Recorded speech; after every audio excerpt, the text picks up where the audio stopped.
this program, we had to start by apologizing for being so late. We didn't anticipate this. We thought that we were already full into the program by now, and we thought we'd have, a much larger turnout than we usually do last week. And the program here is so important that we decided that we wanted to definitely have a program on Pan-Africanism which is becoming an annual ritual when our brother Kwame Toure comes in, and usually before he goes back, that we would have something to have a discussion with our people on Pan-Africanism. In this particular program, we call the Legacy of Pan Africanism, Developing a Revolutionary Generation for the 21st Century. Ironically, when I talked to Brother Kwame, I didn't tell him basically the theme we had initiated, but ironically yesterday when he was taping for Like It Is, which will be on tomorrow, Sunday at 12 noon, the theme that he picked up was essentially the same ideas we talk about, building for the future, particularly as we go over and have to turn over what we have been able to accomplish to the people who are coming behind us, and it's always for the future of the youth. And we do this particular program in anticipation. Within 2 days will be the 36th anniversary of the independence of the Congo. The Congo, at the time Leopoldville, the former Belgian Congo, the one that the Honorable Patrice Lumumba led to independence with the Congolese national movement.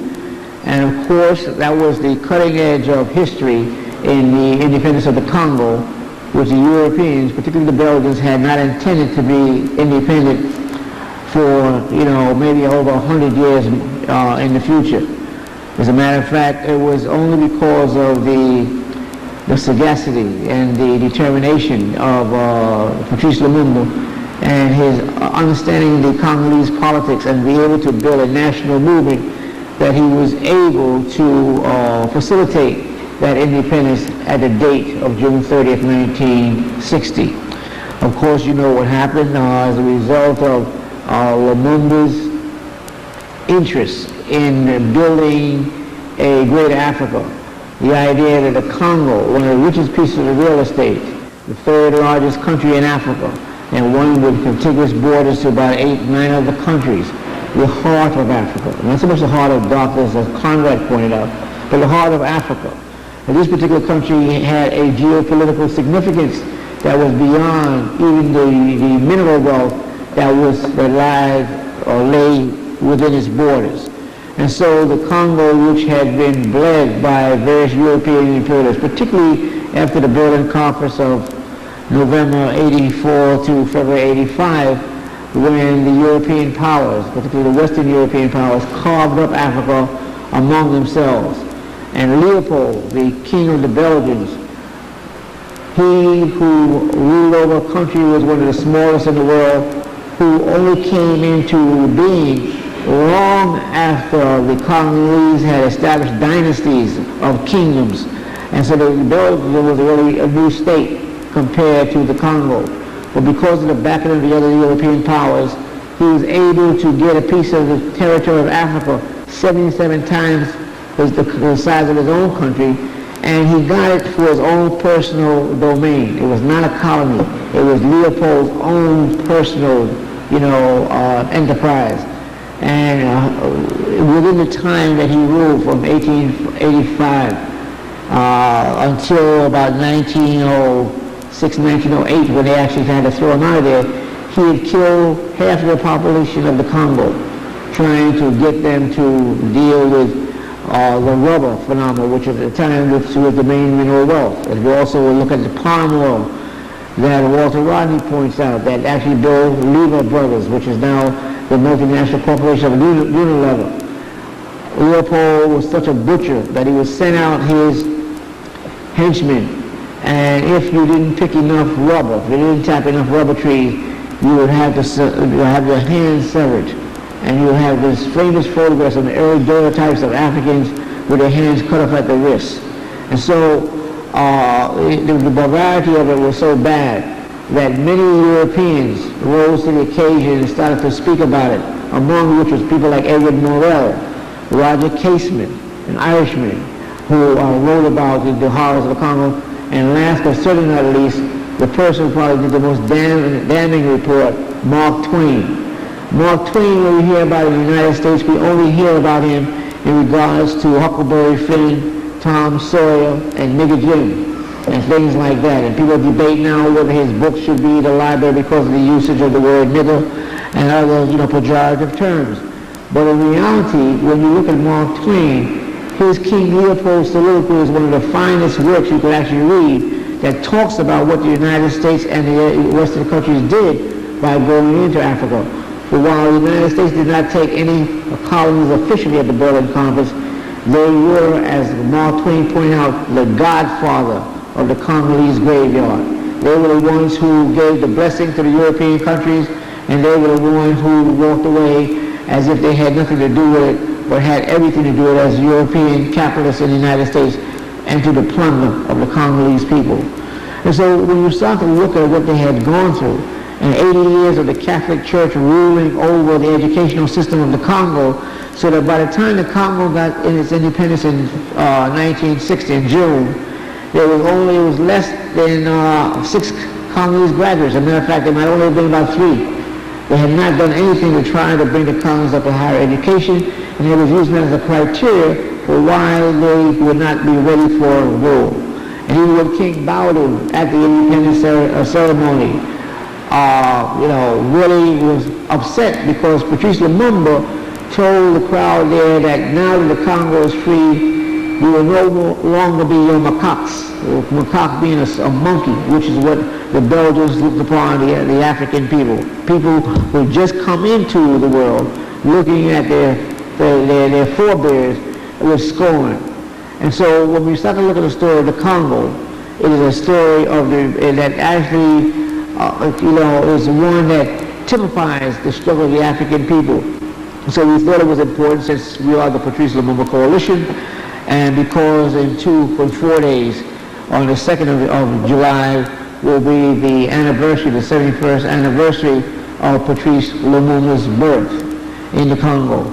And Patrice Lumumba, as you know, being born in 1925, is part of what we call the revolutionary pantheon of the brothers from the 3 cardinal points in the Pan-African world being born within months of each other. In the United States, of course, we have on May 21st, Malcolm X, or Malcolm Little being born in Omaha, Nebraska, in the United States. We have, of course, Lumumba, as I mentioned, being born on the 2nd of July in the Congo, and then Frantz Fanon being born in Martinique. And so you have one born in the U.S., one born in Africa, one born in the Caribbean, and those 3 people in the international setting actually set a lot of the tone of the 60s, the things that we went through at a particular time when the Congo was getting its independence. We were reading Fanon, we were actually talking about, Lumumba, and and dealing with Malcolm. And so that particular revolutionary cadre that came out of the class of 1925 is something we have to look at. We also looked additionally, to South Africa, Mangilisa Sabuko also was born in 1925. And the fact is that when we start to talk about these people, we don't just try to raise them up because it is part of our tradition to praise, sing praises to those who have actually contributed to our liberation and to the development of our people. But we also feel it is important for us to realize that they're human beings, and we look at it in the context of their lives. We also realize too that as Fanon taught us, as a matter of fact, beyond Fanon, say Amilcar Cabral pointed out to us that we should actually tell no lies to our people and claim no easy victories. And it is indeed a struggle for genuine Pan-Africanist, African internationalists in the United States today to be able to get a proper hearing. If your organization is based around Pan-Africanism, around African internationalism, you find more and more difficulty, particularly when you take hard stands on what is going on in Africa, and it becomes unpopular. But because of how we are trained, because of what we believe in, We believe that we have to go straight ahead and try to be as truthful as we can to you about the struggle of our people where we are. And while we have, tremendous confidence in the liberation of our people, the total liberation of our people, and that eventually we'll be able to overcome the circumstances that have actually have us held down now, we still have to look at the suffering that Africa is going through. By objective and subjective conditions, our people are being savaged. And we have to take that into consideration. We cannot be amused, we cannot be happy when our people are sadly being destroyed.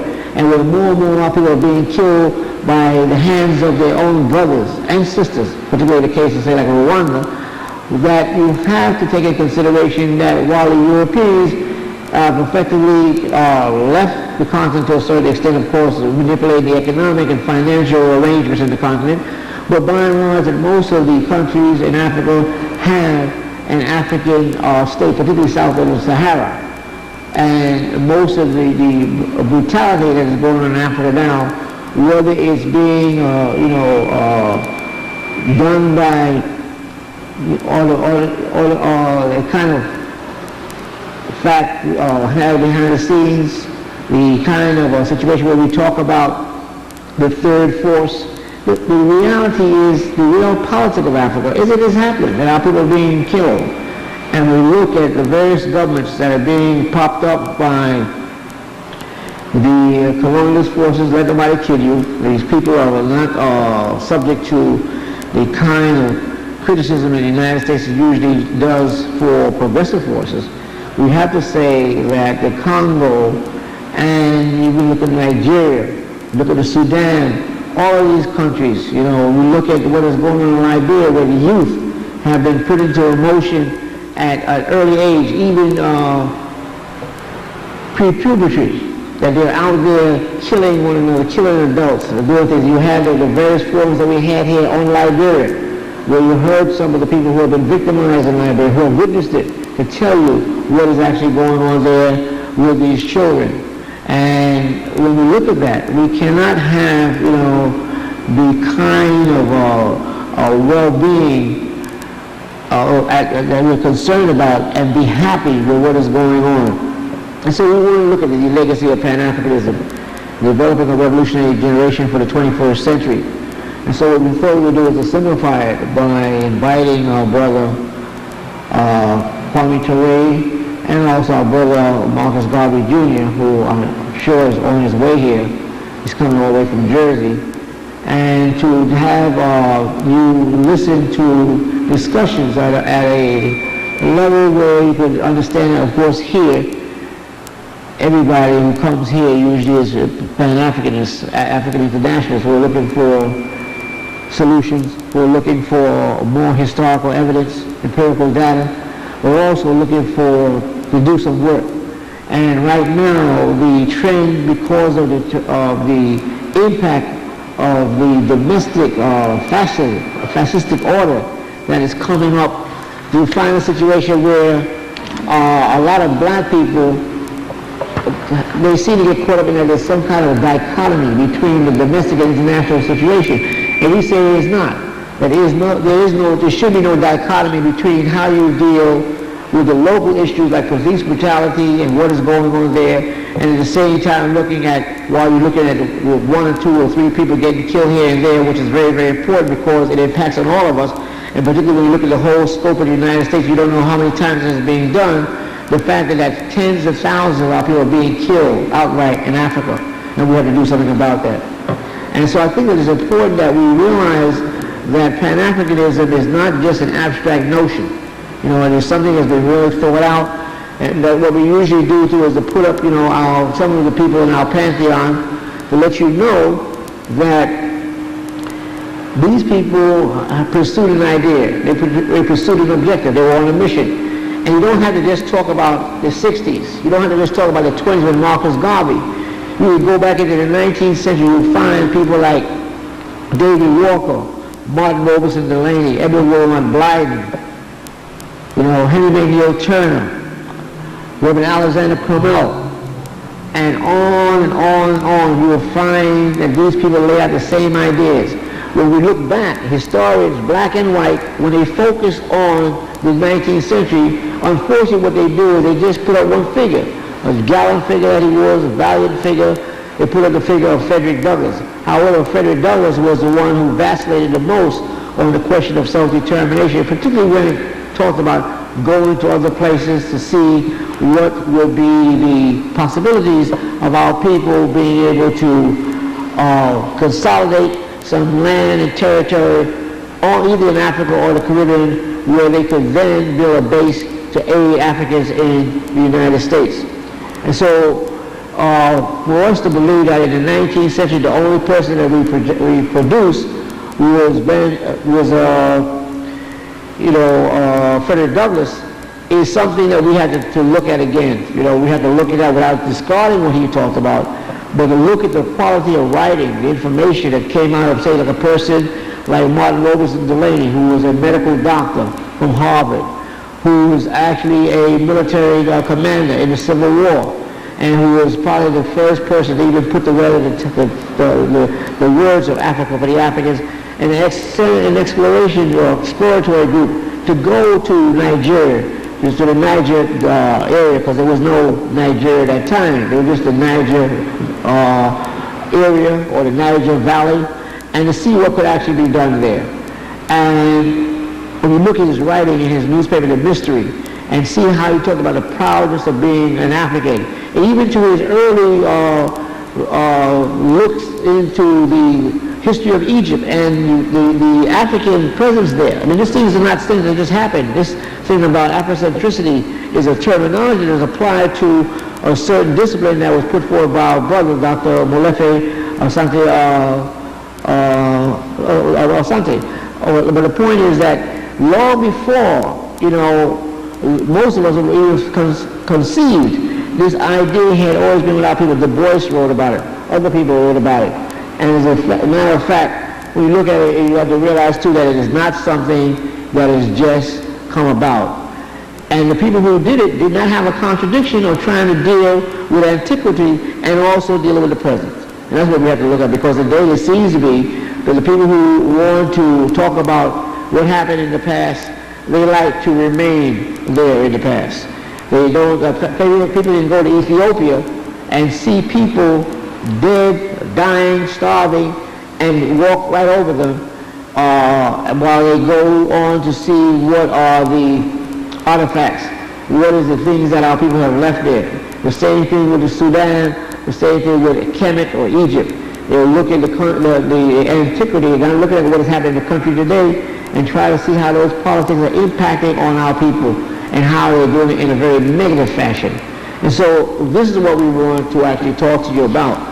And we wanted to really to say to our brother Kwame Toure that as he prepares to go home, as he tries to finish up his treatment here in the United States and in Cuba, that we wish him, as they would say, Godspeed.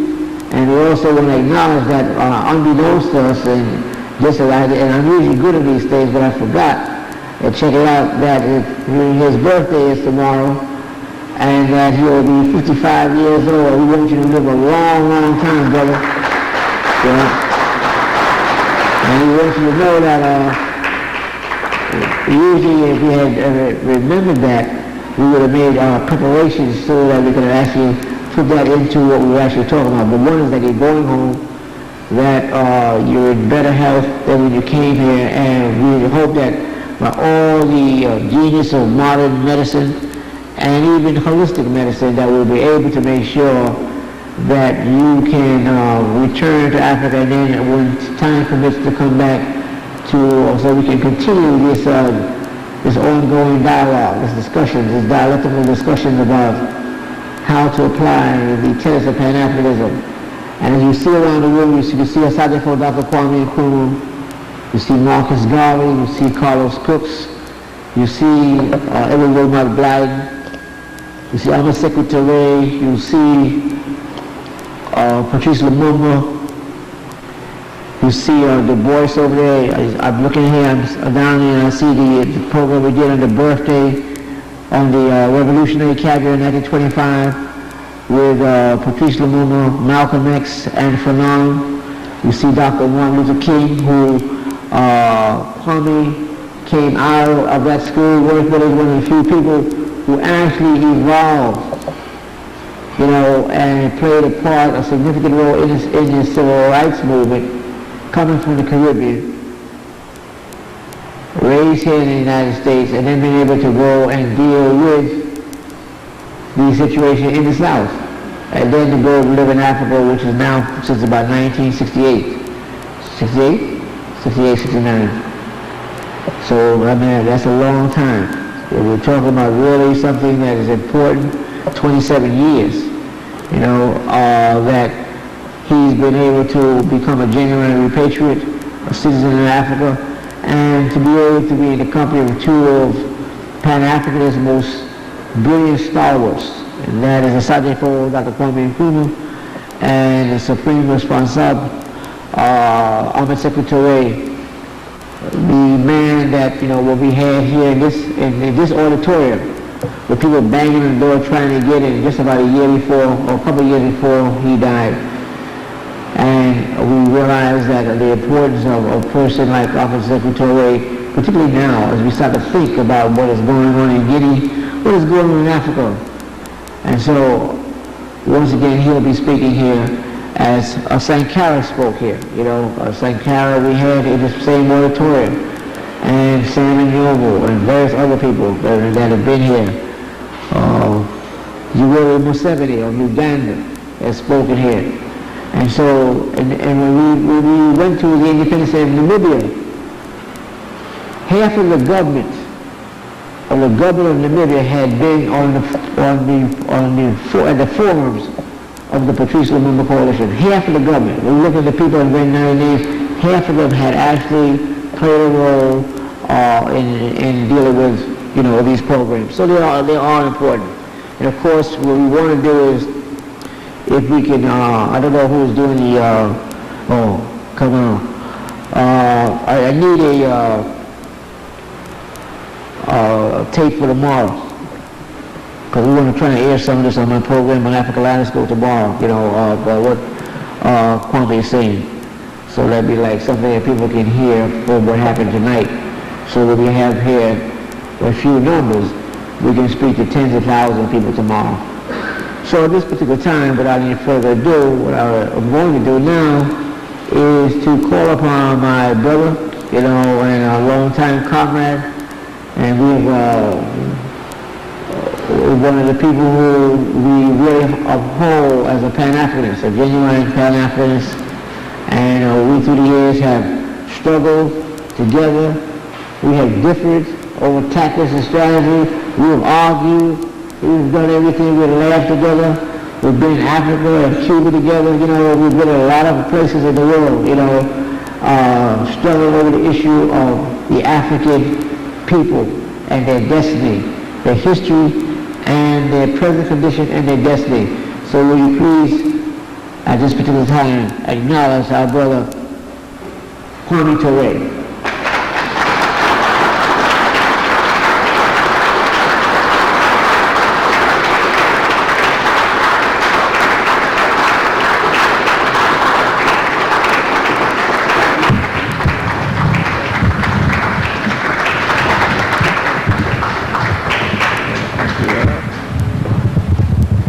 I wish to thank you. Of course, this is a conscious audience, so we do not have to use our time trying to convince ourselves of the correctness of our position. And this audience, we're quite aware of the correctness of our position, which is that the only solution for us as a people is Pan-Africanism, and that Pan-Africanism is the total liberation and unification of Africa under scientific socialism. The topic we are presented with this evening is to speak about Pan-Africanism, its legacy, and of course preparation for the 21st generation. We would like to just repeat some fundamental aspects of Pan-Africanism You know, capitalism, a vicious system, does not merely seek to rip off our labor and resources, but it seeks to confound our thinking. It seeks to make us think we're thinking when in fact we're not thinking but merely reacting to stimuli. And in the act of reacting, we think we're thinking. One of these aspects of capitalism trying to deform our thinking can be seen in discussions on Pan-Africanism. Some people see Pan-Africanism as an anti-colonial movement and see this as the fundamental basis of Pan-Africanism. Pan-Africanism, of course, is anti-colonial, there's no question here, but one would not be understanding the evolution of human history, and certainly not the march of Africa, if one were to think,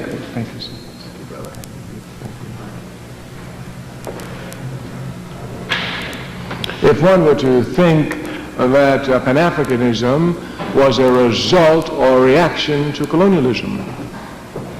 All societies, and here our anthropologists, our archaeologists, and everyone else can come to show us, all societies have an innate tendency to go from smaller social aggregates to larger social aggregates, from the family to the clan, to the tribe, to the nation, to the continent. This is an evolutionary, innate process. We can even check this out by looking at Europe. Europe, a continent which has committed more fratricidal warfare than all the other continents put together, speaks today of continental unity. That is to say, even Europe, a society, a continent which developed in conflict to itself, and their conflict was not just confined to the geography of Europe. They fought each other everywhere. In Trinidad, where I was born, the Spanish fought the Portuguese, fought the French, all of them in Trinidad, for controlling Trinidad. And if one were all over the world, they fought each other all over the world, plus in Europe. Yet today, they speak of continental unity. Africa, like any other society, equal to every other society, was on her own, moving along her evolutionary path innately, to develop Africa into a continental unified structure, going from clan to tribe to clan, from family to clan to tribe to nation to continent. Certainly, those of us who know our history know that when European imperialism in fact attacked Africa, Africa was just at the basis of grand nation states, getting ready to join these grand nation states together. Africa's evolutionary process towards continental unity was interrupted by imperialism in the form of slavery and colonialism. Of course, these European imperialists, when they had interrupted Africa's evolutionary process through slavery, which took over 300 million young and strong Africans out of Africa, and after having sat down at the ignoble Berlin Conference in 1864, 1865, and having divided Africa, they felt that Africa would not think any longer of her unity. Melvin Herskovits, a European scholar, writing in a book entitled The Myth of the Negro Past, clearly demonstrated through scientific proofs in multi-disciplines that when African culture is put under pressure, it becomes its most resistant. Therefore, those who sought to stop Africa's evolutionary process will now be thanked by Africans, because Africa will be the first unified continent in the world.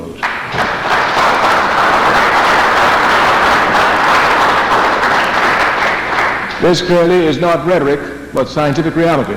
We shall proceed to prove it. But we must say one thing in passing, of course. Since Africa's innate evolutionary process towards continental unity was interrupted by imperialism in the form of slavery and colonialism, the only, underline the word only, the only way Africa can now arrive at continental unity is through revolution. This then must be understood. This choice of revolution has been historically determined and thrust upon us. Had European imperialism left us alone, we would have continued along our innate path and already had arrived at a continental Africa. But because imperialism interrupted the evolutionary process, the only way we can arrive today at continental unity is through a revolutionary process. This revolutionary process must be the antithesis of that which invaded Africa, imperialism, which is capitalism. Therefore, the only economic system for a unified Africa must be socialism. We have said that Africa will be the first unified continent in the world. This is a fact. Not to waste time, since that is not the debate, that's not the topic that we should discuss this evening, we will just give two examples in the cultural and in the political arena. If anyone looks at Africa today, indeed at Africans, and to look at us since the independence struggle, since the 60s, including the movement in the United States, which was just part and parcel of that struggle, if we were to look very carefully at those Africans who are now in positions of political responsibility, we will see that in the majority of our nations throughout Africa, throughout the Caribbean, it is nothing other than the scum of our race who are in positions of political power today. They are nothing but puppets. Puppets and neo-colonial agents. As a matter of fact, the masses of Africa are so tired that all they want is honest leadership. They don't care if she's stupid. They just want her to be honest. Just don't steal from us. Today, the leadership in Africa steals from the people without the slide, with all contempt. They don't even hide the fact that they're stealing from the people. So much is the contempt that they have for the masses of the people. We said Africa is going to unify before all of them, because while Africa certainly has nothing but puppet regimes, those working against the best interests of Africa, not one of them can ever get up publicly and say, I am against African unity. Not one of them. You will listen to your world news, to your sound bites, and you will hear every day some European leader coming before the world press and very articulately, with what appears to be sound reasoning, say, we're against European unity. We're against continental European unity because it will affect our trading. It will affect our fishing. It will affect our this and that. So many different reasons they give why they're against European unity. No African leader, not he who is actively paid by the CIA to keep Africa divided, can come before the African masses and in any way, means, or manner try to pretend that they can give any rational judgment for anything other than the unity of Africa. That is to say, the pressure of the masses of the people for the unity of Africa is such that even the most reactionary leader knows that this is one taboo they cannot touch. The people in Africa want nothing other than African unity. I am sure, as a representative of my people's struggle, that I speak all the time with 100% confidence in myself, that I speak for the masses of my people every time I say the phrase, Africa must unite. I know this. Therefore, politically, the mass of the people have forced this aspect of a unified Africa on the most reactionary aspect of our leadership. And even though they are trying to divide Africa, never can they come and publicly admit that they themselves are the instrument of the division of Africa. Thanks to the masses of people whose love for the unity of Africa, though unorganized, imposes this dictum on the corrupt leadership that we have in Africa and throughout the world. The second area of reasoning is in the cultural area. I've heard songs sung about Germany, about Italy, about France, about England, but I've never heard one song sung about Europe. Not one. I'm not saying it doesn't exist, don't know, but I've never heard it. But the songs that I've heard about Africa, I could stop with Bob Marley alone, who wasn't even born in Africa. Everywhere you go, you will hear songs of Africa sung about Africa by people everywhere. On the continent of Africa, every time you listen to them, they sing of Africa. More and more in the diaspora, Africa is sung about. And if you were to take the maps of the continent of the world and put them up before everybody, I am sure everyone would know the map of Africa, thanks to that which the African masses have imposed upon the people. When they draw Africa, they don't draw Ghana. When they draw Africa, they don't draw Zimbabwe. When they draw Africa, they don't draw Libya. When they draw Africa, they draw Africa. Therefore, in the cultural and political arenas, it's clear that Africa will unify before others. Just in terms of political structure, we can see this.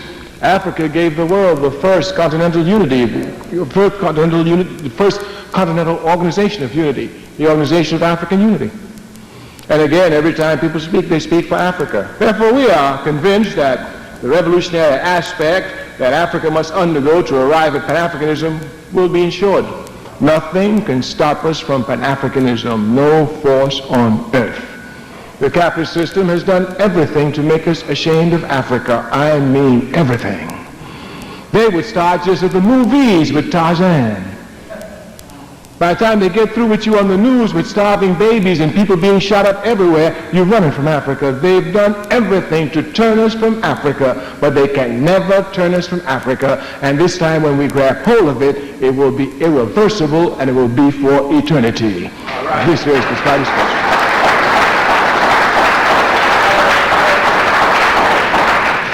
What then are the major forces that we face today that stop us from arriving at a unified socialist Africa, and how do they manifest themselves? The only force stopping Africa from unity are all the unjust forces in the world: imperialism, colonialism, Zionism, neocolonialism. These are the forces, and the forces alone, that are wreaking havoc on African unity. Their methods vary, but we who are Pan-Africanists want to let you know something now as revolutionaries. We are never, ever pessimistic. We know at all moments our people are going to win. When we are being tortured in prison, we could laugh at the guard, kill me, we still don't win. We have never been discouraged, and we will never be discouraged, because we know our people are going to win this struggle hands down. Our blood alone shed in the past have already consecrated our victory. It is merely here a question of us coming seriously, organizing ourselves, and controlling the forces that affect our lives. That's all that's left for us to do as a people, and we're going to do it. The great V.I. Lenin in the early 1900s wrote a book entitled Imperialism, the Highest Stage of Capitalism. Anyone who is concerned with waging struggle must read this book and understand this book. It's a book worthy of reading. Osajifo, Kwame Nkrumah, that great son of Africa, wrote a book entitled Neocolonialism, the Last Stage of Imperialism. Of course, since most people see always racism when they look at Africa, they think that Africa can give nothing good to the world. So throughout all the liberation struggles, no one looks for Africa. They think that Africa must take from everybody else, but Africa can give to no one. Africa is to claim before the entire world. After neocolonialism, we're going straight to a unified socialist Africa. Imperialism knows this better than others. If one would look at Africa today, look at the Caribbean today, look at our countries today after independence, one would be sure to see that we've lacked and went almost straight into neocolonialism. Except here and there where we had genuine leaders who were interested in the interests of the mass of the people and sacrificed all for them, like Patrice Lumumba, like Kwame Nkrumah, like Sekou Toure, etc., etc., etc. The overwhelming majority of them were neocolonial puppets who are more concerned with getting money and filling their pockets than with fulfilling the aspirations and the desires of the masses of their people. If one would look properly at neocolonialism in the hands of U.S. imperialism, which manufactured it and perfected it, one would see that one of their experimental grounds was in South and Central America. Here, after much struggle to control their backyard, as they so leisurely call it, they have imposed military regimes throughout Central and South America. These military regimes have been long in forming and strong, but today practically every last one of them has been swept away from Central and South America. Africa has no tradition at all for military leadership, none whatsoever. As a matter of fact, if one would look carefully at Africa, one would see that military leadership is always subjugated to political leadership.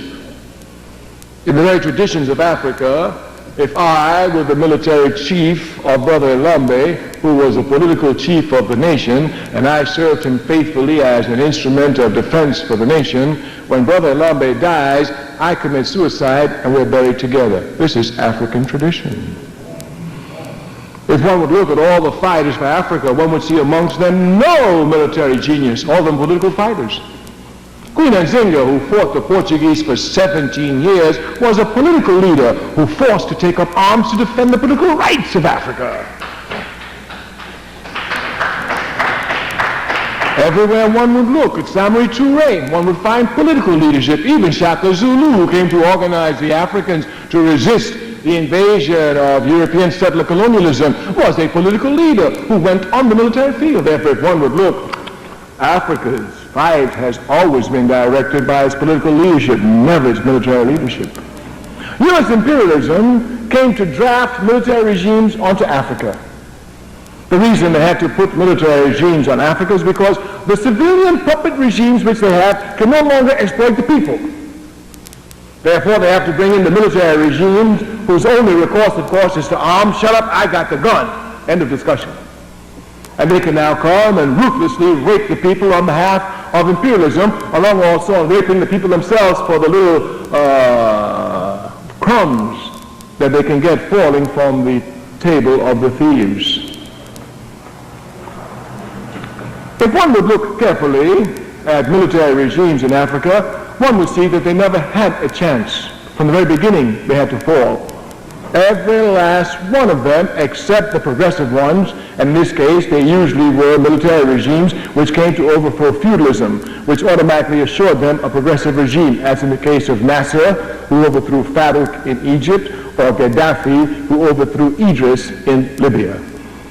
Every other place, in every other aspect of Africa, the military has been backed by imperialism. The military has been used by outside forces who have been hostile to Africa's growth, who wants Africa to remain their stepping stool on which they can continue to exploit it. They are the ones who impose these military regimes upon us. But the masses of people, their consciousness stop not, and they continue the struggle when everyone thinks they have given it up. They have forced military regimes out of Africa. Imperialism, recognizing that without military regimes, returning once again to civilian regimes will put them in the same position from whence they came, have now decided that they're going to destabilize Africa. Drawing up their charts properly, carrying out their plans, they thought they would start on the east coast and the west coast of Africa. They would start on the west coast with Liberia, which was supposed to be the most democratic and the most stable government in Africa. More of their own wordings. And they would go to East Africa, where Somalia itself presents itself as a rather stable government. They would come to try to destabilize these two governments, thus destabilizing Africa on the East Coast, destabilizing Africa on the West Coast, and then when Somalia wasn't going so well, running to Rwanda to cause more destabilization there, only to sing to the world, we told you the Africans couldn't rule themselves. We told you that if we left them there, they would kill themselves. Now look exactly what we told you happening. They're now killing themselves, and we have to go back in there with guns to put them under calm to bring the situation back to where it was during colonial times. We do not even discuss this. The first state in the world was Ethiopia. Everybody knows that. And if Africans have been running states since Ethiopia, you can't tell me today that I don't know how to run a state. Therefore, it is clear this propaganda is nothing but more capitalist lies. We say that the intent of capitalism to destabilize Africa so they continue raping Africa is going to work against them. As a matter of fact, I laugh now at imperialism. People don't understand that you have to look at the enemy. The enemy does get weaker. Some people think the enemy never gets weaker. He's just so strong and powerful. The enemy gets weaker, and American imperialism is very, very weak today. As a matter of fact, not only is American imperialism weak today, most unjust systems are very weak today. What they plan for others, bounce back to them. Look at what the Zionists did. They had all these great plans. They were going to give them a big peace treaty. They were going to bring Arafat in and have him sign it. And then they were sure that once they did this, some crazy extremist, fundamentalist, you know the words they have, would attack Arafat and kill him. But it was Rabin who died, not Arafat. They were certain that this would cause confusion, that the Arab world would be divided. But it's Israel that's divided. The Arabs are unified on the question of land for peace. Imperialism, everywhere it goes, we say, is weaker. And if you look very carefully, you will see all its plans are falling apart. They are trying to destabilize Africa, but in destabilizing Africa, as Africa is my mother, they are preparing Africa for a unified socialist Africa. The United States is the example of Liberia. The United States of America knows Liberia better than Portugal knows Angola, and Portugal has been in Angola for over 500 years. The United States of America created Liberia. The financial basis of Liberia has always been the American dollar. America controlled the entire politics, education, everything in Liberia. And when even the people of Liberia, who had the lowest level of political consciousness on probably the entire African continent, began to move, they imposed a military regime on them in the form of Doe. America supported this regime. They gave Doe over $500 million above the table in military defense. Why? For Liberia. Why all this money? For this little country? Why? The Americans put into the hands of Doe sophisticated weapons that states in Europe hadn't seen. They came to destroy and destabilize Africa, but they gave the people consciousness because they forgot one thing. When guns start flying, bullets are rippling everywhere, and you're running for your life, you begin to ask yourself serious questions about the politics of your country. And thanks to the effect to destabilize Liberia, they've now armed Liberia. All it needs is proper political education. Liberia become an armed base for the African Revolution. Everywhere imperialism tries, it will fall. We will take one last line of development before we conclude. Of course, Frantz Fanon, a great Pan-Africanist, said that each generation must, out of relative obscurity, find its mission, either fulfill it or betray it. Some people, and some long-time strugglers, do not know that struggle is multiform. It takes different forms. If we were to give examples just of the struggle in the United States from the 1950s to 1965, we will see that the dominant form of struggle changed form drastically at least 3 times. In the early 1950s, the dominant form of struggle was the legal form of struggle, the courthouse, or the Supreme Court. This was the dominant form of struggle. By 1955, with Martin Luther King and the Montgomery bus boycott, mass nonviolent protest became the dominant form of struggle. And by August of 1965, with the first urban rebellion of the 1960s in Watts, mass urban rebellions became the dominant form of struggle. Therefore, if you look just for our people alone, we change forms of struggle. That's necessary. When you're fighting an enemy, you can't do the same thing all the time. You've got to fake them out. You've got to let them going left while you come up right, especially if the army is more powerful than you are. Our generation has before it the responsibility to give Africa clear ideology. That's been the task of the generations since the late 1960s. And those of us who've been involved in it report a very good job is being done against a very powerful enemy. We'll give just one example of this struggle. Of course, anytime you want to unite a people, and we make it clear, us as organizers, our only task is to organize our people. That's our only task. We don't care about solving the problems. organize the people. Once they are organized, they will solve the problems. Therefore, our task is to organize the people, not to try and solve the problems. These problems cannot be solved by anybody else except all the people conscious of their responsibility to give their contribution to solve our problems. Therefore, for us, mass organization is the only solution. For those of us who want to organize the masses, anybody want to know, when you want to organize the people, organize the nation, even their mythology must give them a common origin. But as a people, we don't have a common origin. Ask us what we are, some will tell you, I'm black. Ask us what we are, some will tell you, I'm American. Ask us what we are, some will tell you, I'm human. Ask us what we are, some will tell you, I'm black American. Ask us what we are, some will tell you, I'm Afro-American. Ask us what we are, some will tell you, I'm African-American. Ask us what you are, some will tell us, I'm African, and that's exactly what we are.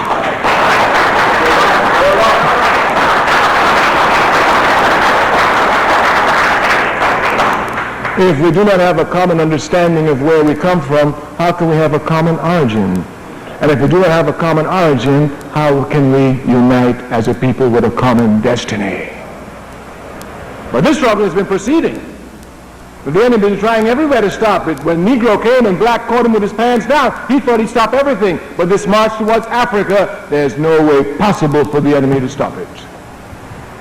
We must understand precisely our people's movement and not be confused by the enemy. The job of the enemy is trying to make it appear as if he's even making our people's movement for our people. It was the youth of this country that picked up Malcolm X. It wasn't Spike Lee.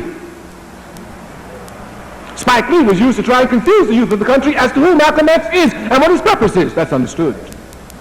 That clearly must be understood. Anytime I've seen any film of Malcolm X that is truly Malcolm X, when I walk out of that theater, I'm more inspired. I'm ready to fight. If I can see a film on Malcolm X and walk out like if I saw a cowboy film, then I have not seen a film on Malcolm X at all.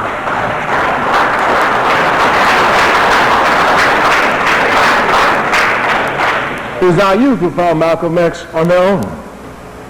They're trying to make, of course, all the propaganda, and the youth are killing each other. We understand the propaganda, and we understand the basis of the propaganda. It's the police in our community who created gangs and who are destabilizing our communities, just like they're seeking to destabilize Africa. The struggle is the same. Same struggle. Same struggle. This question of uniting the people has everything to do with ideology, everything. The people must have a common origin. They must have a common history. They must have a common culture. Once they have this, nothing can stop them from being organized. We have all of this. We're just unconscious of it. That's all. The job then of the organizer among us, the revolutionary organizers, is to make our people politically aware, politically conscious. This is their job. My job is not to come and tell you the way to solve up. No! My job is to tell you that I know how to solve our people's problem. You too should know how to solve our people's problems. If I know how to solve it, you should know, because I'm no different from you. I know you're trying to say, oh, Kwame, Toure. No, I'm just like you. Don't give me that. When you want to work for the people, you're going to make me different. I'm different from you at all. I'm just like you. I come from the same place you come from. I do the same things you do, more or less. So we're the same people. And we come from the same environment, and we have the same struggle and the same responsibility. Our people will arrive at being a unified force. As a matter of fact, we have all of the necessary requirements to dominate all of our enemies and to take self-determination into our hands, except that political organization. That's all that we're lacking. That's all that we're lacking. Some people are confused. I've seen many confused. Man once told me in the height of the 1960s, in a demonstration, you know what's wrong with our people? I said, what's that, brother? He said, we never get free. I said, why? Because we're just too afraid. Afraid. My man, here's a 16-year-old girl facing a water hose. Getting knocked down by the water hose, getting back up and going. My man, here's a 79-year-old lady. She's been cattle prod by the policeman. She's back to go again. Afraid? No, these people are not afraid. They have courage. They have no direction. That is their problem. That is their problem. This ideology will come forth. As a young man in New York City, coming to my responsibility to help the alleviate the sufferings of the mass of my people, I came to look at all revolutionary theories. Marxism and Leninism was then the only one propagated. I came to study it. I came to participate fully in it. I want anything that can liberate the people. I wanted it because I want my people liberated. I could never accept Marxism and Leninism. It has universal truths, let me make that clear. From the very beginning, we stand squarely in the camp of Karl Marx, V.I. Lenin, and Friedrich Engels, all the great fighters for humanity. There's no question here. But Marxism-Leninism has a cultural bias, just like everything in life, depending upon where it comes from. And Marxism comes out of Europe's history and Europe's culture. Of course, Europe's history and Europe's culture is universal, but it has some particularities.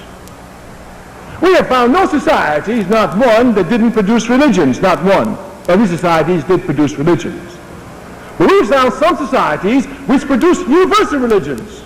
For example, the Arabs, very particular people, produced a universal religion, Islam. Africa, very particular people, came to have universal impact upon religion. It gave the first sacred book to the world.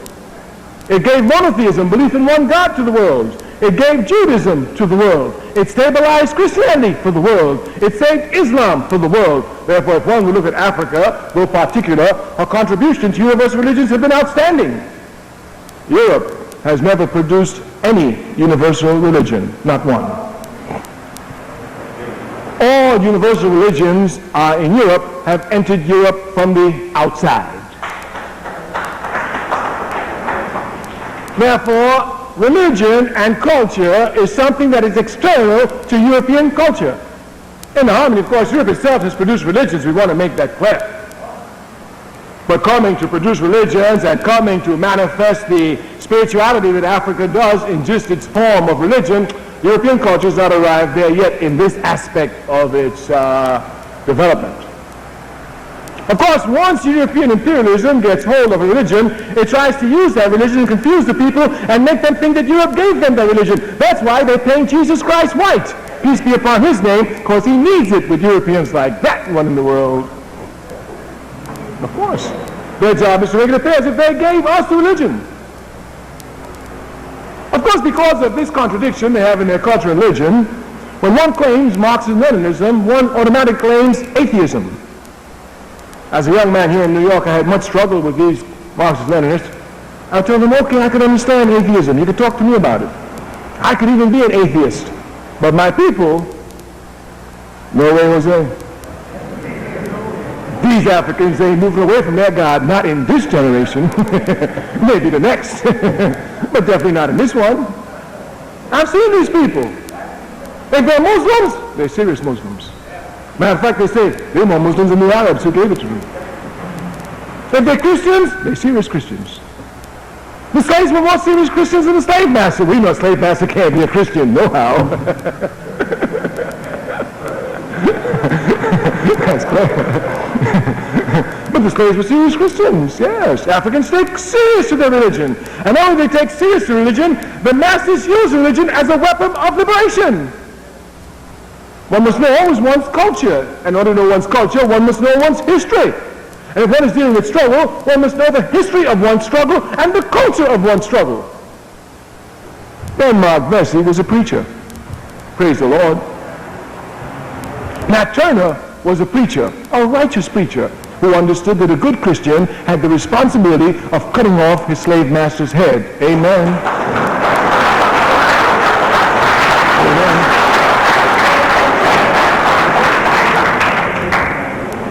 Segregationists in the South used Christianity to keep us in segregation. Martin Luther King used Christianity to break us out of segregation. Therefore, if you look at the history of resistance and the history of culture in Africa, religion and revolution moves hand in hand. Jesse Jackson is a preacher. Minister Louis Farrakhan is a preacher. Malcolm X was a preacher. Muslim religion, Christian religion, but preacher nonetheless. Therefore, if you look very closely, you will see the role of religion in the African culture is prominent. I've given you just two aspects of the struggle for ideological clarity among our people to give us a cohesive force, because ideology is nothing other than a cohesive force for a people.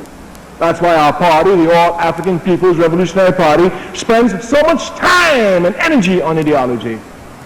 We understand once we arrive at it, it will be the glue, the cohesive force for our people. And once these Africans are unified and organized, no force on earth will split them ever again apart. Therefore, this aspect of the ideological struggle is crucial. The 21st century will produce these leaders. The people will always produce that which they need to go forward. In the 1950s, I used to hear them. I don't know what's going to happen with this generation. That's what he says in the 1950s. In the 1950s, you step on a brother's shoe, he cut you. You step on my suede shoe, I'll cut you. Yeah. I don't know what we're going to do with them. But the 1960s, the ones who were cutting each other were throwing bricks and bottles at the police nonstop. The same thing is going to happen again. This is clear on a higher level. We are concluding. We hope that we have not bored you. We started off by giving you some aspects of Pan-Africanism. We want to show you that it has its own motive force, that of the unification of the African continent, and this is its own internal dynamism, and this internal dynamism has nothing to do with external force. It is anti-colonial because colonialism came to interrupt Africa's evolutionary march towards Pan-Africanism. We showed that since the evolutionary process was interrupted, Africa could only arrive at Pan-Africanism through revolution.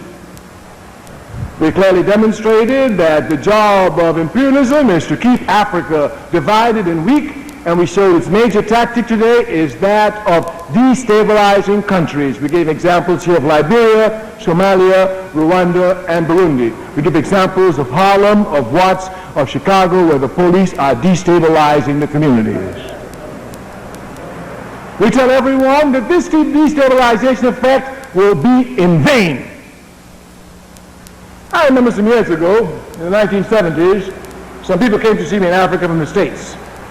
They came with only one intent: you must return to America. Why? Because let me tell you, they're putting drugs in there. We need to stop it. You can't stop it for the moment. What are we going to do? Nothing. We're going to ride it out. What? We're going to ride it out. We're going to win. How can you say that? Because I've done revolutionary study. And I know revolutionary history. And I know pre-revolutionary times, the only trick the enemy got is drugs. When the Chinese were getting ready to get up, he gave them opium. I mean, he swamped China with opium. The Chinese got rid of the opium and defeated the enemy.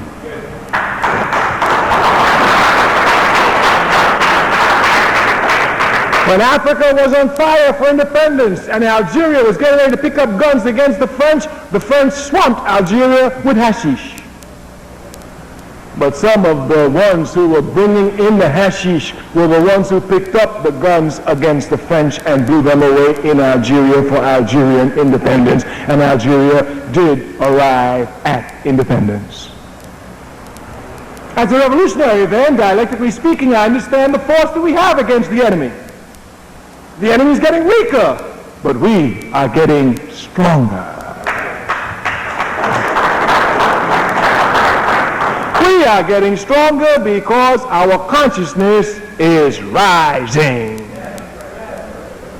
And this consciousness will continue to rise, but it's the responsibility of revolutionary elements everywhere to push the consciousness with a seriousness, to push the consciousness with a consistency, to push the consciousness with an understanding, always to perfect the process to make the people more conscious. Victory is assured. We are sure that the only thing left for us as a people to do is to organize. We have demonstrated that it's the only thing left before victory, the total mass organization of the masses of our people. And we've demonstrated some examples in the area of religion, some examples in the area of politics, where Africa is well on a path towards doing this. We've demonstrated that we are not at all pessimistic with what's going on in Africa, because we understand that this is nothing but neocolonialism, and it is the last stage of imperialism. We are convinced that after this, we're moving forward to a unified socialist Africa. No force on earth can stop us. Brothers and sisters, the crucial role you have to play is very simple. All we have to do is to join organizations working for the people. It's a theme on which the All African People's Revolutionary Party always closes. Oh, I'm so sorry. This is one of our comrades, our organizers from St. Croix in the Caribbean, with the All African People's Revolutionary Brother. Brother Seeley, just raise your hand. I forgot. You know, we are organized all over the world. There's one of our brothers we have organizing in the Caribbean. You know, I was born in Trinidad, and I've been banned in Trinidad for 17 years. And the island of Trinidad has a particular population, 50% African, 50% Indian.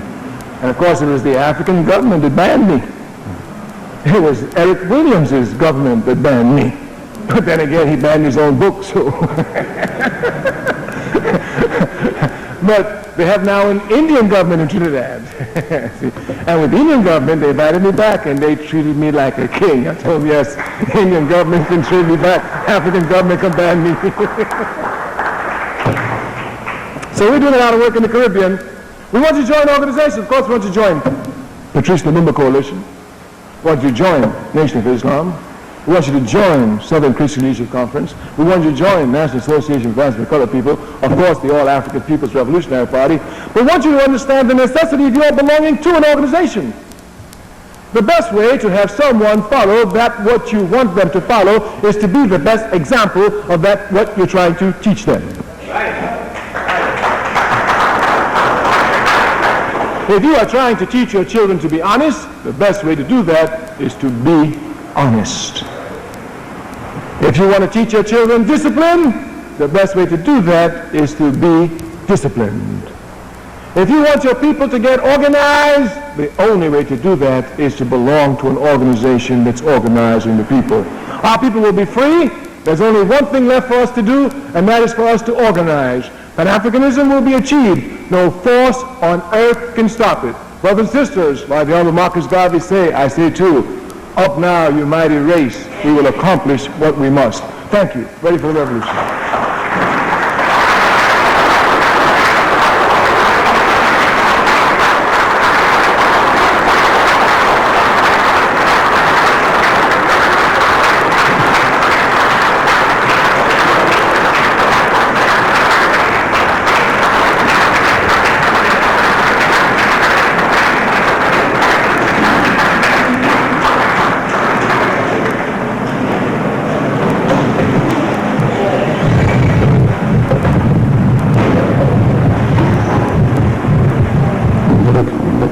Thank you very much, Brother Kwame Toure.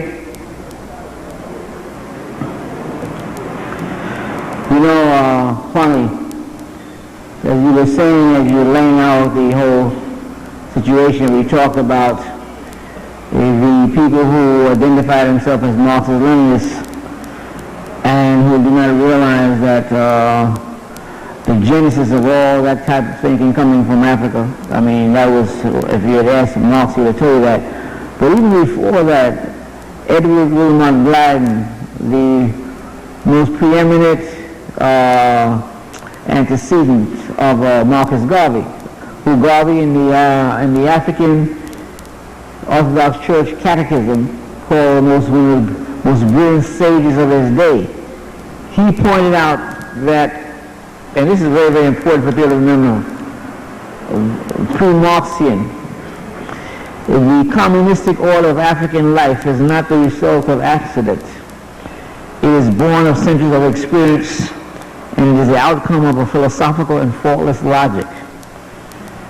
Now, in African Life and Customs, this is what Blyden wrote in 1908, which is 9 years before the Bolshevik Revolution. So it shows you that without even, and Blyden was a religious person. He was a preacher and a teacher. And in 1862, he called for African power. He was very specific. Because you remember when black power first was raised up, there was some ambiguity about where this is going to be, where it is going to be manifested. But Blyden had already called for it to be manifested only in Africa because that was the continent where the majority of our people live. And so it's important for us to understand that. It's not an emotional thing that we're into, you know, because besides Africa being in a stage of neocolonialism, going through that stage, and now in the state of recolonization, Africa is also being, or having imposed on it, a phenomenon of depopulation, by all of these nefarious schemes. And this is what we are really concerned with. But as you say, as Kwame told us, Africa must unite, and that no part of Africa is an extension of Europe. We know full well that we will be successful. And coming to that, we now would like to go to our brother,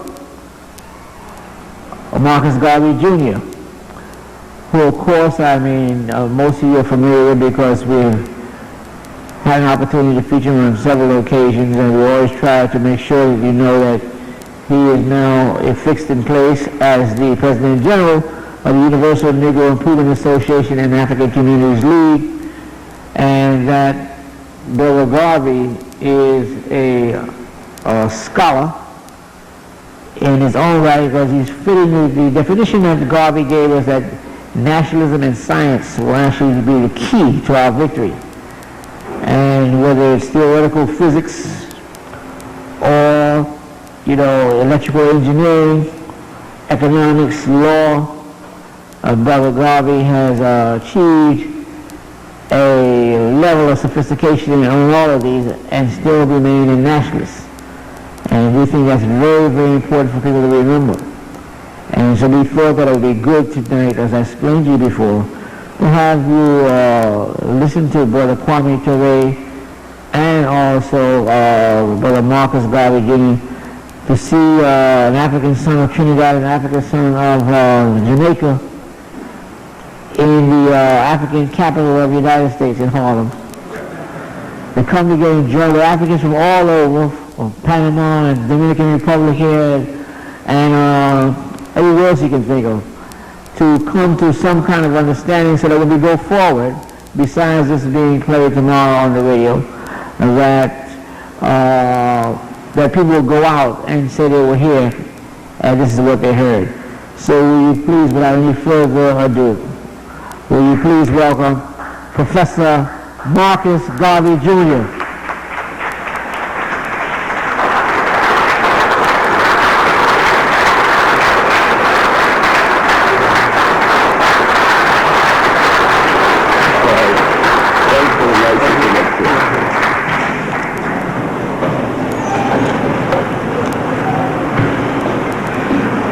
Brothers and sisters, greetings. I'm very happy to be here tonight because, above all, I get to meet Brother Kwame Toure again, an African whose track record is impeccable, whose consistency is amazing, truly amazing, especially as you and I know, nowhere in the world do we have leaders who flip-flop all over the place like in the United States of America. And I don't care whether they are white or they are black. They seem to swing with the tide, and they're saying one thing today, another thing tomorrow, and 5 years from now you don't know whether you're looking at a mongoose or a chicken or what. I mean, intellectually. But I salute you, Brother Toure, because you have been very consistent. You've always been in the forefront of the struggle. And one thing we can say, that anybody in the CIA, the FBI, the U.S. government, the French government, MI6, the Société Générale, or anywhere, has their hand in your pocket.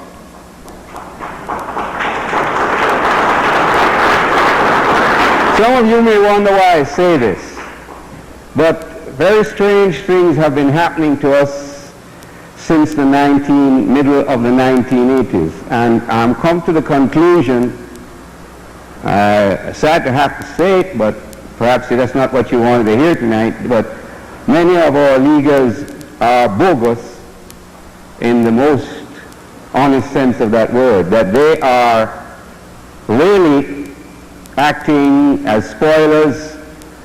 They they are setting up all kinds of little organizations all over the place, and they've been doing that since the middle of the 80s. And this is the new methodology for holding back the black African nationalist movement. And that's what we want to come to get to, is Pan-Africanism and a revolutionary generation for the 21st century. Pan-Africanism has a number of aspects, and we have to understand at the beginning that the Pan-Africanism of Du Bois was not the Pan-Africanism of Marcus Messiah Garvey. And I want you to understand that. Marcus Garvey did not have any preeminently cultural, or shall we say, spiritual link with Africa. Everything that Marcus Garvey felt about Africa was physical and real. Physical and real. He didn't want to go to Africa in the spirit. He didn't want to draw close to some mystical African religion or concept. He felt and he preached that Africa was our center of the universe. We had to see everything as coming out of Africa, and we had to understand everything as leading us back to Africa spiritually, physically, and realistically. Now that is the Pan-Africanism that I'm going to talk about, because believe me, I am my father's son, and some fathers depart from the ideology of some sons depart from the ideology of their fathers. I, after very careful thought, and I think that I have spent more time in school than most people, have come to the conclusion that Marcus Messiah Garvey was right in everything that he did.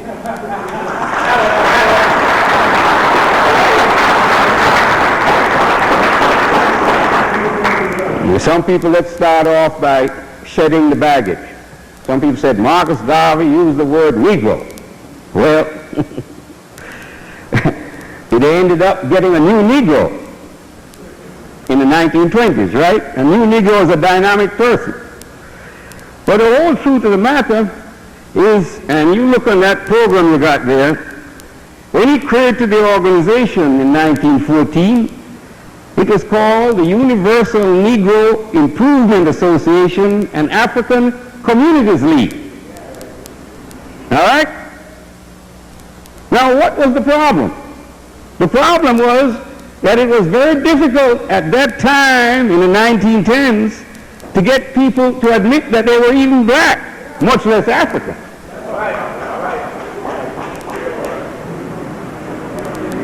And we're going to go right into a problem that affects us still that very day. In Jamaica, which is not famous for its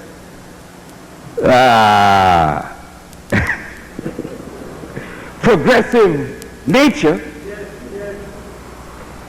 let's put it that way, not famous for its progressive nature, but which small island in the Caribbean is famous for its progressive nature anyway? In Jamaica, you had high brown, low brown, and teasing brown, passing for white and white, pot black and plain black.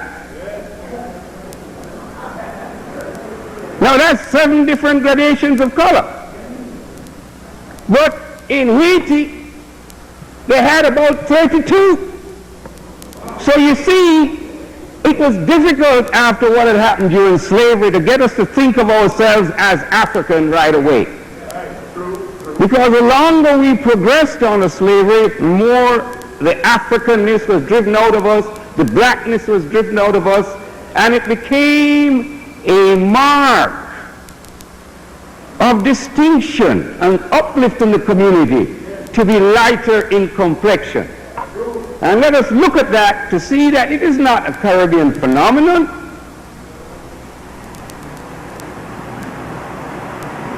In the Caribbean, what do we say?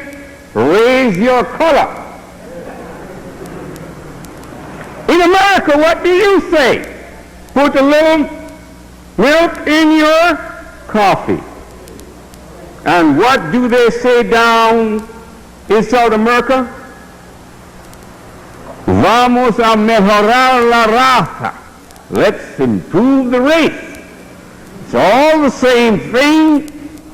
The only difference is terminology, but it means exactly the same thing.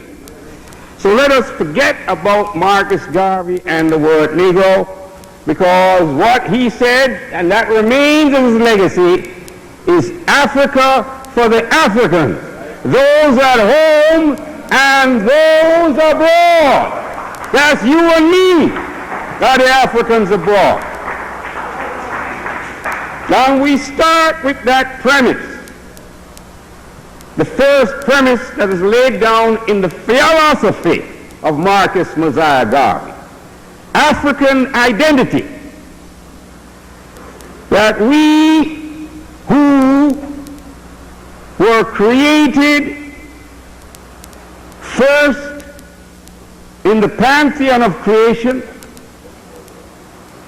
by a wise God who created us in his own image and likeness, and all the scientific evidence, even from the time of Marcus Garvey, and there was scientific evidence from that time, but it's been reinforced in the 50s and 60s and 70s and 80s by the work done in East Africa, show that we existed as a recognizable form of human life some 2 million plus years ago.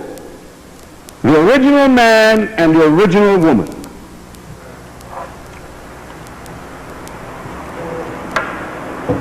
Now 2 million years of development in Africa cannot be altered or changed by 350 years, or depending whether we're in the West, or 1,000 years. If we are among the Arabs, and you know I am not pulling any punches, there are two slave trades, the Western and the Eastern, and we are not going to forget them, because as a child growing up, I was never allowed to forget them. My mother made it clear to me that my enemy was not only the redneck of Europe, North America and South America, but the satanic Arab, the veteran slave trader, who is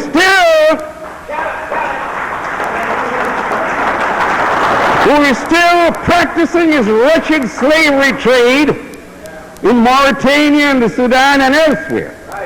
Because we know so many black youth, young men and women who have made the Hajj but never come back from it. And you've got to face reality and stop trying to seek a unity that is not there and has never been historically there. African identity, all black men are brothers, all black women are sisters. We are all brothers and sisters. Keep it. We start by recognizing a commonness and an identification which makes us separate and distinct from humanity. Second, we have to understand the importance of pride in self. More than anyone else, pride is important for us. For when we were enslaved, we were dehumanized, brutalized, and our very dignity was trampled upon. We have to restore that dignity. And there's every reason for us to be proud of ourselves as we are. What do I mean by being proud of myself? Proud not of the clothes you wear, not of what you have in your pocket, not of your bank account and your car. Be proud of yourself as a species of human being that has inhabited the earth, was the first in creation, the first in civilization, and most preeminently the first in creativity. That is why you are proud of your great ancestral lineage. And it is from that that we will develop our strength, from a pride in what we were, and if we were great once, we will be great again tomorrow.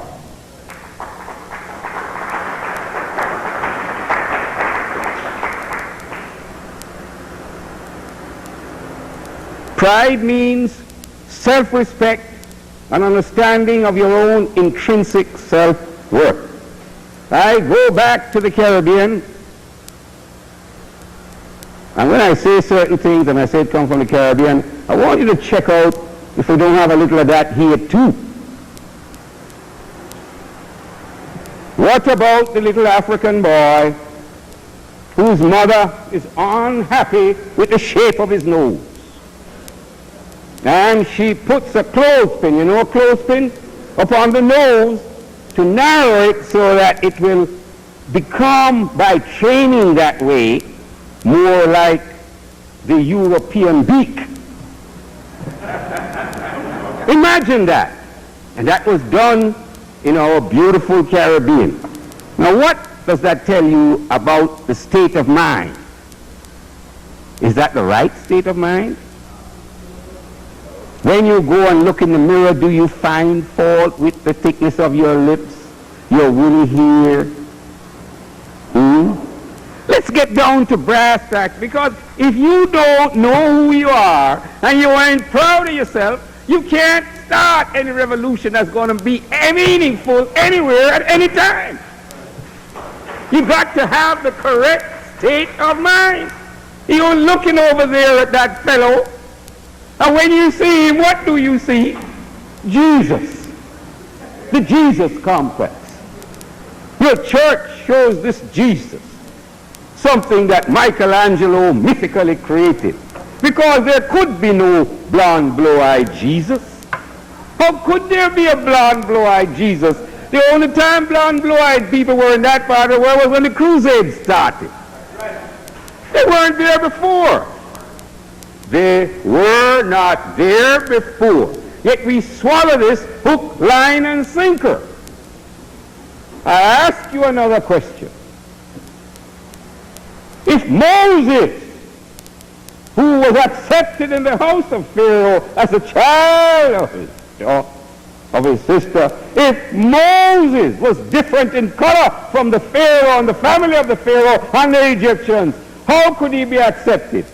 Would a little African boy be accepted in a white house, in a white American house, or a white German house, or a white French house, or a white Portuguese house, as a legitimate child of a daughter of the family? Of course it couldn't be. So the only way he could pass into the family, if he was indistinguishable from the family, that all of them had the same color and phenotype. Of course. Now, if we start off with the Jews being black, then they didn't become white by the time of Jesus. And then we understand why when Solomon and Sheba were doing their thing together, wasn't anything very strange. They both looked the same way. See? Now, all of this goes with our state of mind. And what I'm saying to you, Marcus Garvey said,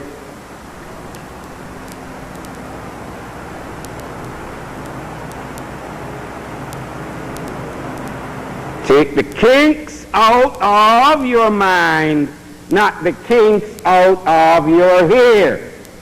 You got it? Take the kinks out of your mind. See? Now, after he laid down for us how important it was, the state of mind, he said to us, we must have self-reliance. Nobody is going to be so nice as to change in a dramatic way the situation in the world for our race, so that we can rise up from where we are, take control of our land, and rival them in productivity, in achievement, in arts and letters. There's nobody going to do that for you. They would be crazy to do that for you. So you have got to be the architect of your own revolutionary change that is going to lift you up from where you are and take you to the heights which your destiny should set for you.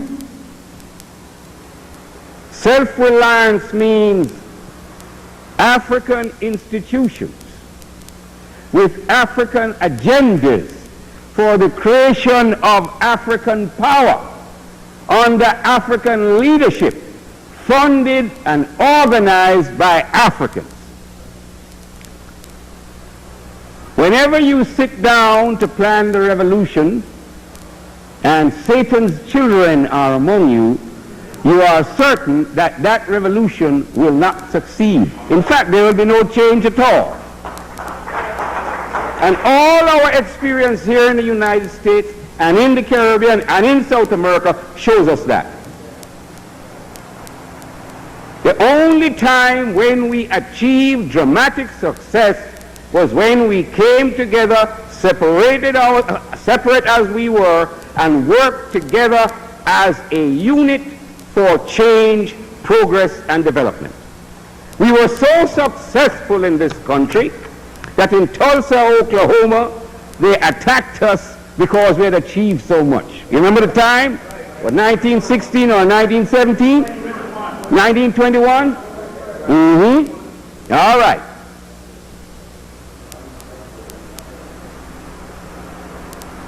Now we hear that there is a situation in Florida which has recently been set where they have got reparations for the destruction of a whole town down there. I believe if you check around the country, there will be more towns undiscovered where black people excel by themselves and so on. Now look at what we achieved from 1864, 1865 to 1914-15 when Marcus Garvey was coming here in the development of education in this country. And I'm not looking outside, because the achievement of the African American is truly remarkable. Truly remarkable because of all Africans in the world, he was the most oppressed by the laws of this country, which forbade education to black people generally. Because the mass of black people were enslaved, and you couldn't teach a slave to read and write. That was a criminal act. Are you challenging me on that? A criminal act in most of this country to teach a slave to read and write. So what we had after 1865 was a mass of illiterate black people in the United States of America. Now, how the hell by 1915 this illiterate mass had transformed itself that they had some 30-something colleges which they had created. They had taught themselves, because Redneck wasn't going to teach you. He wasn't going to teach you during slavery, and he didn't want to teach you after slavery. And your progress was so amazing that they came at you. You had people in the, after they passed some of their Civil Rights Acts, which they rescinded in about 6 or 7 years. You know, the white man giving you something with his right hand and his left hand takes it back away. You know, it's one of the things that amazed me when I learned that there was a Civil Rights Act in 1864. How many of you here know that there was a Civil Rights Act in 1864? I know not all of you know. I tell you, we looked through, we don't know. We thought that everything started in 1964, didn't we? We did the same thing. The Supreme Court started rolling back. Hey, by the way, what has happened now since 1964? What is the Supreme Court doing?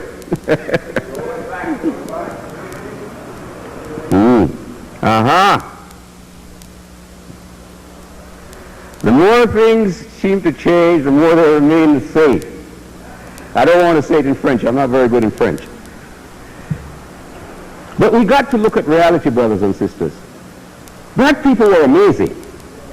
Do you know that in the period from 1890 to 1930, the African American had more patents registered as a group in the patent office in Washington than any other group in the United States of America. Now that is what you call ingenuity. Huh? Now what has happened since? We got integrated like anything. You see? But what has happened to us is now when we work for the big white companies, don't we? Now I can tell you as an engineer what that means. You sign up some document with those dudes, you know, and anything that you discover, they take it. You don't have the patent. We don't have any. How many independent black companies, how many independent black entrepreneurs, how many black independent scientists do we have? We don't have them. We had them before. We had them before because we were segregated. But the white man got smart now and he knows, hey, these guys are good. Do you think that people believe you're stupid? No, man. No. John Christian Smuts, I remember as a child I read this, it stuck in my mind. John Christian Smuts said, this Negro is too smart. We mustn't educate him. He said those are clear words in South Africa. He was the Prime Minister of South Africa. He made it clear. Don't educate the Negro. Well, it's just the same like the slave master in the South. You think he didn't know that you were smart? By the way, your slave ancestors that came over here, our slave ancestors, did you know that a lot of them were highly skilled and trained people? Yeah. But the white people who came here, they were next to garbage. They were not literate, they had no skills, and many of them were criminals. That's why they sent them to the colonies. As for the Australians, everybody is thinking the Australians are so fine. No, that's a bunch of criminals. All of those people are very, very ruthless people, criminal people. So what happened to the Tasmanians? I seem to be Roman, but I want you to understand some lessons about Pan-Africanism nationalism. What happened to the Tasmanians? They wiped out the whole people. They wiped out the whole people. Of course you got to wipe out the whole people. You bring the thugs and criminals of Europe and dump them in a place, they will kill anybody. They were killers and cutthroats. That's what they were when they left Europe. So no wonder that what they did to the Indians here. You know, we are comfortable here. I'd like to know what was the Indian name of this place we're staying in right now. I know it did have an Indian name at one time. You Brother Black? All right. Yeah. Okay. So Marcus Garvey says now, African pride, African identity, African self-reliance. Next thing he says is African economic power. But he not only says it, he starts to do something about it. Creates the Black Star Line. Right? Black Star Line. Everybody says height of stupidity. He creates a shipping line to take black people back to Africa. That's not what it was for at all. The Black Star Line was created for the purpose of a trade between South and Central America and the Caribbean and North America. And also he had in mind getting some of that trade along the west coast of Africa. Yeah. The reason why Garvey's people were all over the world, and they came back with news saying that where we would like to be is to send our goods around. But we have to go with the white man's shipping line, and white people have always had a color tariff. You know, you doing business with them as black, you got to pay more than the other white fella. Isn't it strange? You ever wonder why it is that goods in the black community cost more than in the white community, yet people in the black community are poorer than in the white community? It's strange, isn't it, this kind of capitalism that we have here? It's always been that way. No, Marcus Garvey wasn't crazy. And the ships did carry cargo from Cuba and from Panama and other places because there was a need. All of these places were places that were being freezed out by the Cunard White Star Line and the Elder Dempster Line along the west coast of Africa. So they had big economics. Marcus Garvey next created the Negro Factories Corporation. And you know that they had a whole range of manufacturers that they produced, and stores, and markets, and printing presses, and publishing houses. And what is not known, that this wasn't happening only in the United States, it was happening in everywhere where the great Garvey movement was. So Marcus Garvey, not a scholar, didn't spend years at school like I did, or Du Bois did, but a very intelligent man because he trained himself. He didn't grow up under the teaching of a white man. You know, some of us who've been taught by white men, we show it all the while. You know, the way we speak, the way we dress. Not that Marcus Garvey didn't dress with his three-piece and all that, but the black men all around did dress like that. But the way we find it so difficult as black intellectuals to relate to the masses of our people. And that's because we have been educated by primarily an alien people, and we've taken on too much of their alien ways. And I use the word alien, and I have no apology for using it, because there are two kinds of people as far as I'm concerned: the Africans and the aliens.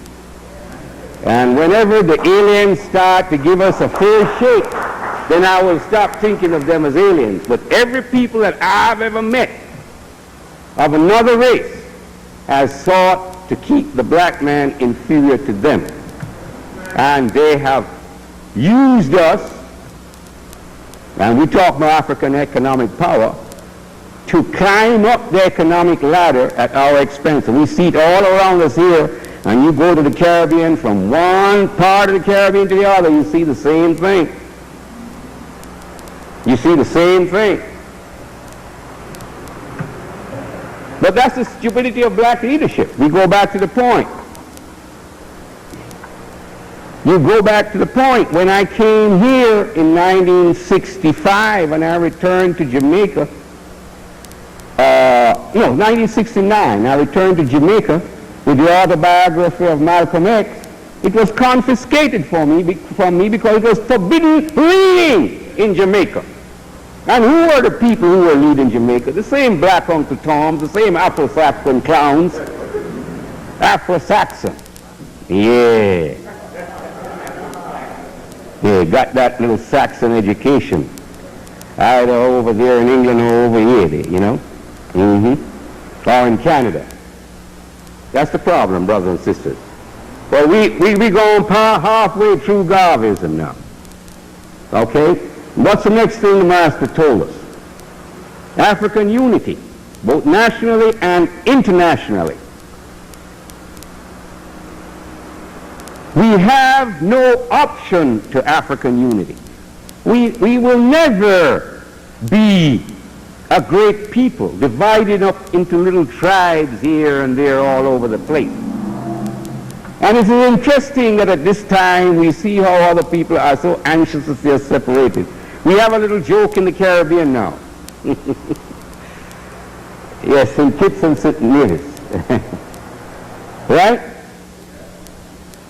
Two small islands forming a nation. You know, at the closest point, they are 4 miles apart. 2 miles apart? Is it 2 miles? Thank you, brother. We can swim that. Yet they want to be divided into two nations. Now, isn't that strange? When we do economics, what do we learn about? The economies of scale. There is no nation as producing for a small market which is going to be in any way effective in the world except to accept the dictates of the people who have the large market. You can't compete by producing for a small market because the economies of scale are against you. You have no guaranteed market anyway because the other fellow is going to bring his goods in to your small market. With the system as it is today. Yet we want to divide and subdivide ourselves. And Marcus Garvey said the only way we're going to make it is African unity.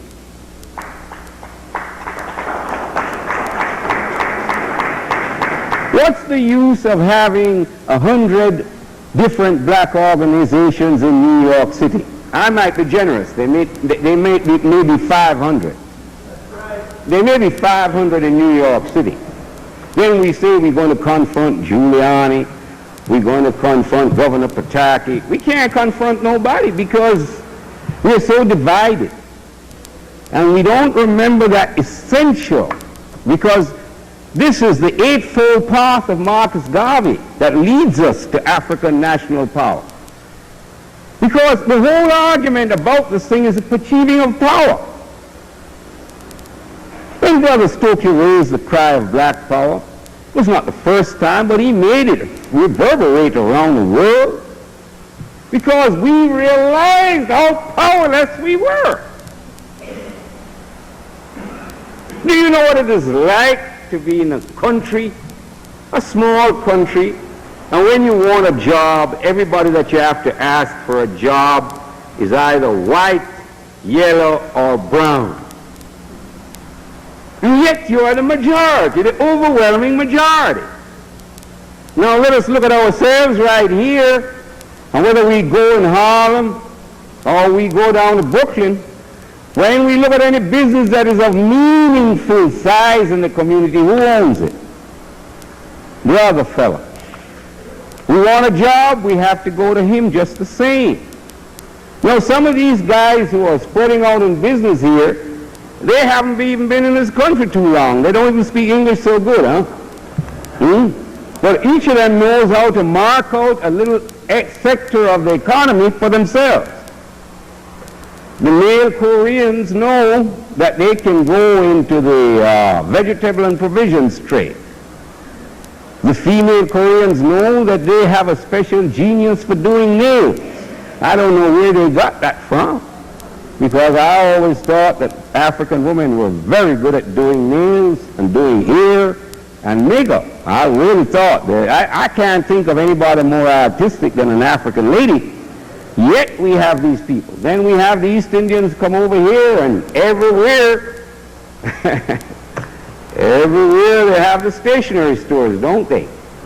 And they have them right down in the subway where the masses of people are, you know. Don't you think about these things? Unity and economic power are now tied together. We're not coming together. Why don't we stop the farce of thinking of the great I am? Marcus Garvey never told us that individual capitalistic effort was going to make us great achieve.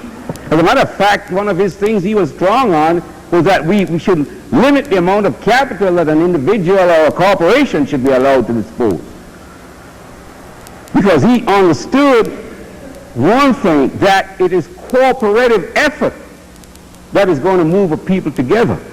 We have had many very rich black people in the United States, very rich individuals, but what has that benefit been to us? It is by coming together that we advance. And if we look at all the groups that are coming here, we see that they work together. Why is the Korean so successful? Because when you are facing that store, it's not one store you're facing, it's 8 or 10 of them as a group. So they buy in bulk. And they don't have to be there at 4 o'clock in the morning at the market. No, they don't. Because it's 8 or 10 of them in the group. So one carries the big 50-foot truck there in the morning. The next morning it's another Korean. But all stores are serviced and all are both. So you as an individual black man who think you're the greatest entrepreneur in the world, you can't compete with them. Their prices are going to be lower than you. Their vegetables are going to be fresh all the time because you are the great I am, or maybe your son and somebody else. The two of you can't do it. 4 o'clock in the morning every morning, how the hell you going to do it?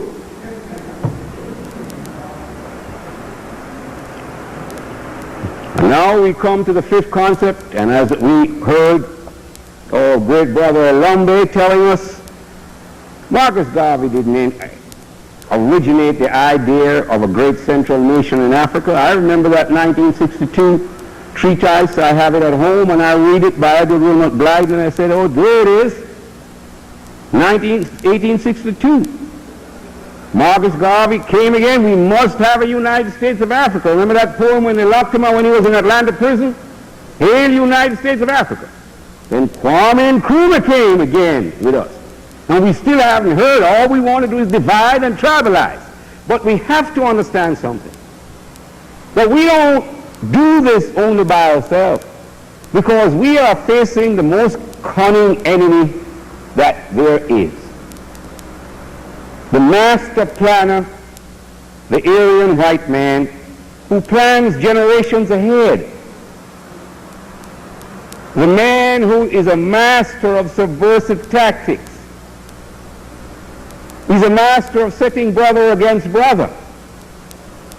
You wonder to yourself, how did these people, these handful of people come over here with Columbus and a few more came after? How did they conquer the whole of this area? You look at the tactics of the European in Africa and in America. He's always there to come on somebody's side against somebody else's side. And the fools don't realize that the enemy is the guy who don't look like them. It's not the guy who has a little different dialect from you. And we don't know that still today. We have to have a great nation in Africa, because that is the only way we're going to get protection in the world everywhere we are. There is no future for us without a great Africa.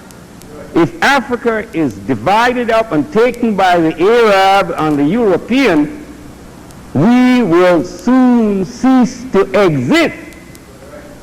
And don't fool yourself by telling me it can't happen here, for black people have told me that since I migrated here in 1973, it can't happen here. Well, damn it, if it could happen in Germany, if it could happen in Turkey to the Armenians, it can't happen here because those people could pass. You can't pass for nothing. You are going to be black at night, you're going to be black in the early morning, and you are most black in the noonday sun. You are identifiable at all times. You cannot pass. I know what it is to be black in the United Kingdom, that civilized country, and to be attacked by white boys.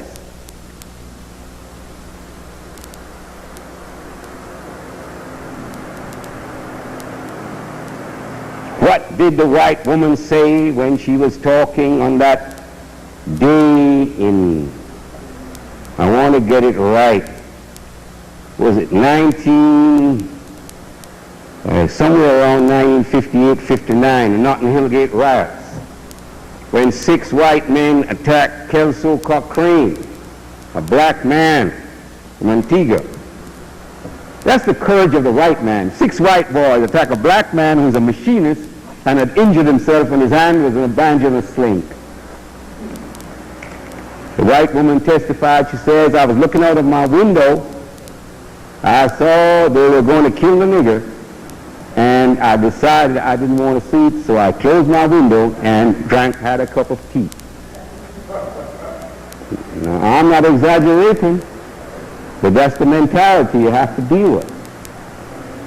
And the 6 people who killed Kelso Cochrane at 3:30 on a Sunday afternoon, none of them were ever found, although there were quite a lot of white ladies who closed their windows and drank their tea. You know, the English are very nosy people, you know that. They're always looking out of their windows. I tell you something, brothers and sisters.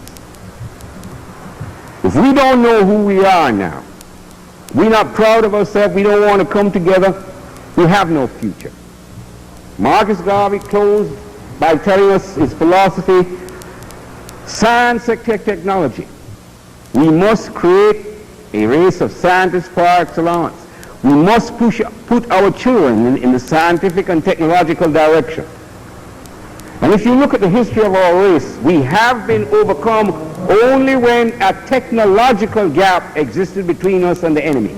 Once we had equal weapons, we have never, ever been defeated as a race. Never.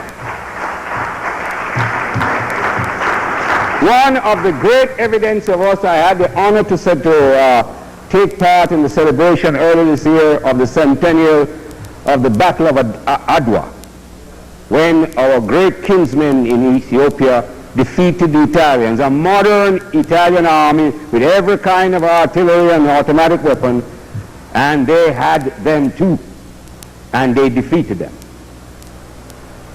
We know what was done in Haiti to the soldiers of Napoleon Bonaparte, the greatest military genius. And incidentally, the armies that were there were led by his brother-in-law Leclerc. We have always been able to fight the man provided we have equal weaponry, or even approximately equal weaponry. For we are a great and intelligent people. We have military tactics. We've always had them. Who has been the greatest general of all time? Hannibal the Carthaginian. 18 years marching all over Italy. Well, it's funny. Nobody gives us credit for who we are. The Egyptians are a mysterious race. Some of them came from outer space. But all you have to do is look at the Sphinx, and Napoleon didn't like how the Sphinx looked. That's why he had his gunners blow off part of the face. He couldn't get all of it, but he blew off part of the nose. You see those broad nose and thick lips? They make a hell of a lot of people unhappy, don't they? They made the emperor unhappy.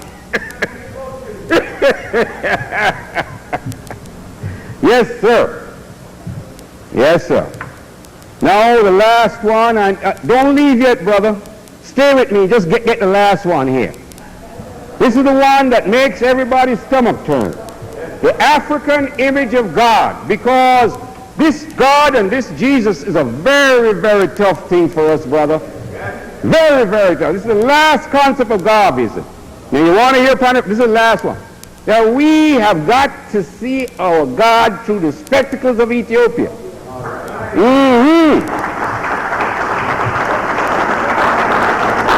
Yes, sir. What that means is that we have to have our God black because we black. And of course it's logical because God created us in his own image and likeness and we came out first.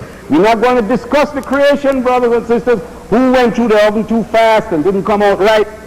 But we know we were made right in the oven of creation. So we are saying to you that the worship of a white Jesus or Arab Muhammad is not right. Now, the Muslims were on the right track with old Elijah Muhammad. Of course they were on the right track when they spoke about the blonde, blue-eyed devils. Because we are going to sit down and start to think that these slave traders and us are the same. They're not the same. We have to have a black religion. But Elijah Muhammad came out of the Garvey movement. He was Elijah Poole in Detroit. I had the pleasure of meeting his brother over there, still around, his much younger brother, about 15 years younger than he was, and he was quick to tell me that the family name was Poole, which of course I knew. See, Elijah Poole was a member of the Universal African Legion. He was a legionnaire, hence the fruit of Islam. You see, there are so many similarities. Now, we're not here to detract because I feel that the Honorable Elijah Muhammad was on the right track. And anybody who is preaching integration and coming together is on the wrong track and they ain't looking at the right God. We have got to see our God through the spectacles of Ethiopia. They're the God of Isaac and the God of Jacob, and all those gods belong for those who believe in such God. But we believe in the everlasting God, God the Father and God the Son, God the Holy Ghost. And that's our God, who is black and beautiful because he made us in his own image and likeness. It's also a conditioning and a state of mind. A black God leads us into black liberation theology. And what is black liberation theology?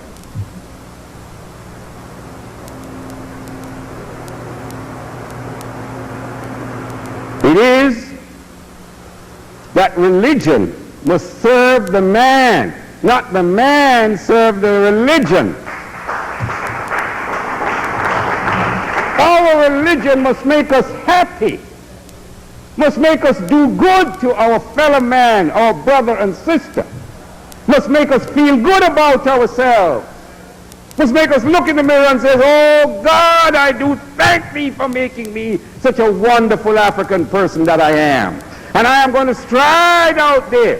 I'm going to stride out there and be good to my fellow African brothers and sisters. I ain't going to draw my piece and shoot them a temple that is exactly like my temple, which is specially made by God. It's a state of mind. Religion,